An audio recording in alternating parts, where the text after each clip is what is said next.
YouTuber Kevin the Angry Vet Soper met up with a masked buddy and took to the streets of Dundalk, Maryland, Tuesday afternoon to confront a man they saw displaying racist behavior in a Facebook posting. The men had apparently seen a Facebook video from a Dundalk neighborhood featuring a heavy-set old man making racial comments towards his neighbor. The man was apparently upset about parking spots in the area in front of his house, and videos apparently showed he was intimidating people who parked in front of his house. Soper, dressed in blue outfit with a flak vest reading press, led the masked man directly to the house of the purported racist's house. While he said he didn't want to say where he was, he eventually said that he was in Dundalk.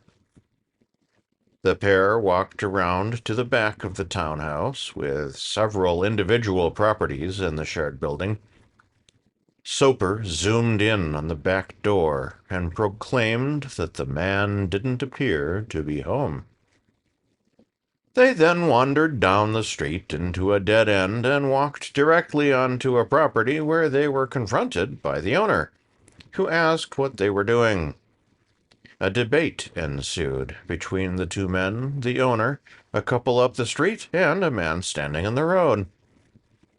Soper was in the process of explaining that he had every right to be creeping around their property and filming when Soper determined that someone had called the police, and he and his friend quickly exited the scene. The pair had better luck walking around to the front of the houses, where they encountered several people who had various stories about activity in the neighborhood.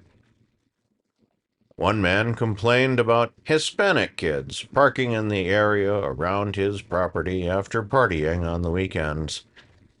He said he'd have to chase them off after they brought food at a food truck up the street. The food truck owner denied any problems with anyone on the street other than about parking, since parking spots along the road were limited. Soper gave a shout-out to the food truck, which didn't appear to be open at the moment. Finally, Soper encountered a couple who showed him a video of a confrontation between the two and the neighbor in question. The man Soper accused of racism made several crude remarks and could be seen yelling at the pair in the video. The couple confirmed that the man was apparently not home at the moment and that their property conflict with the man was over parking. Soper tied the older man from the couple he encountered at the start of the video to racism, which he says would explain why they were negative towards him. Undeterred, Soper filmed in front of the man's property for several minutes before pledging that he'd be back to serve as neighborhood protector in the future after Memorial Day weekend. Soper's 2 live streams from the scene drew 88 live viewers at peak and 48 live viewers at peak.